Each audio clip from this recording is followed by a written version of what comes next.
আসসালামু আলাইকুম ওয়া রাহমাতুল্লাহি ওয়া বারাকাতুহু। আজকে আমি আপনাদের সাথে আলোচনা করব স্মরণ শক্তি ও জ্ঞান বৃদ্ধির আমল।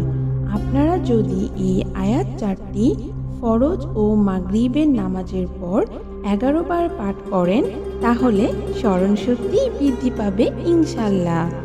এই আয়াত চারটি হলো আর রাহমানু, যার অর্থ অসীম দয়ালু আল্লাহ; আল্লামাল কুরআন, যার অর্থ কুরআন শিক্ষা দিয়েছেন; খালাকাল ইনসানা, যার অর্থ তিনি মানুষ সৃষ্টি করিয়াছেন; এবং সর্বশেষ হচ্ছে আল্লামাহুল বায়ান, যার অর্থ মানুষকে কথা বলতে শিক্ষা দিয়েছেন। এই আয়াত চারটি সূরা আর রহমানের প্রথম অংশে রয়েছে।